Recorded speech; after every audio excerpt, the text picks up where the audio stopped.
ఇక అనుమానాస్పద మృతిని ఛేదించి హత్యగా నిర్ధారించామని నిందితుడిని అరెస్ట్ చేసి రిమాండ్ కు తరలించినట్లుగా ఆదిలాబాద్ జిల్లా ఎస్పీ అఖిల్ మహాజన్ తెలిపారు.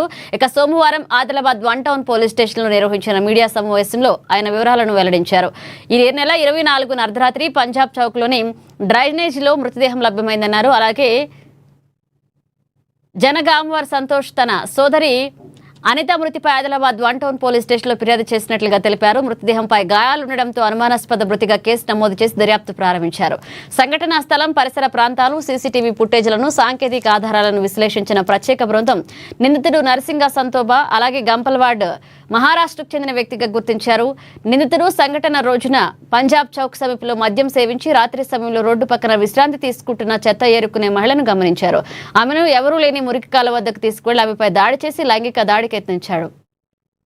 బాధితురాలి ప్రతిఘటించడంతో ఆగ్రహానికి గురైన నిందితుడు ఆమె గొంతు పట్టి హత్య చేసి ఆధారాలు దాచిపెట్టేందుకు మృతదేహాన్ని సమీప డ్రైనేజీలో పడేసినట్లుగా వెల్లడైంది. కేవలం 48 గంటల్లో కేసును ఛేదించి 1 టౌన్ పోలీసుల పనితీరును ఆయన అభినందించారు.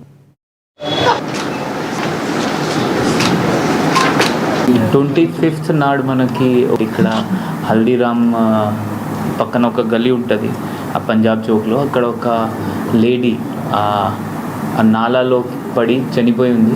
మన తొందరగా మనం టీం ఫామ్ చేసి అది ఒక మేబీ సెక్షువల్ అసాల్ట్ జరిగి ఉండొచ్చు అది అనుకొని మనం టీం ఫామ్ చేసాం. దాదాపు 4 వేరే టీమ్స్, 4 SIస్తో సహా CCS local 1 town inspector and local teams form చేసి మొత్తం టెక్నికల్ ఎవిడెన్సెస్ మనం ఐడెంటిఫై చేసాము. ఈమె ఒక బెగ్గర్ లాగా తిరుగుతుంది. ఈ డిసీజ్డ్ ఈ బెగ్గర్ లాగా తిరిగి ఒక హస్బెండ్ చనిపోయిన తర్వాత ఒక పర్సన్ అతనితో సహా తిరుగుతుంది బబ్లు. బట్ అతనికి పిక్ చేశాము, బట్ అతను కూడా ఏం ఒప్పుకోలేదు. దాని తర్వాత మొత్తం అన్ని CCTV కెమెరాస్ చెక్ చేస్తే అక్కడ CCTV కెమెరాస్ కూడా లేవు. సో చాలా టెక్నికల్ పోయి మనం ఒక పర్సన్ ఐడెంటిఫై చేశాము. ఆ పర్సన్ ఐడెంటిఫై చేస్తే కొంత ట్రాక్టర్ డ్రైవర్స్ మనకి చెప్పుకున్నారు ఇతని పేరేంటి, ఇతను కిన్వర్ట్ చేదిన, ఇతని పేరు నరసింగ సంతోబా గంపల్వాడ్. ఇతను కిన్వర్ట్ నుంచి ఇక్కడ జస్ట్ ట్రాక్టర్ డ్రైవింగ్కి వస్తారు, మళ్ళీ డ్రైవింగ్ చేసి మళ్ళీ వెళ్ళిపోతారు. ఇతను మళ్ళీ మనం పట్టుకున్నాము త్వరగా టీం ఫామ్ చేసి. ఇతను మళ్ళీ తర్వాత ఒప్పుకున్నారు దట్ నేనే చంపాను. ఇతను కూడా తాగి ఈమెకి చూశారు, ఈమె పడుకుంటుంది. ఈమె కూడా ఈ డిసీజ్డ్ కూడా అది తాగిన తర్వాత ఇక్కడ పంజాబ్ చౌక్లో హల్దీరామ్ పక్కన గలీలో పడుకున్నారు.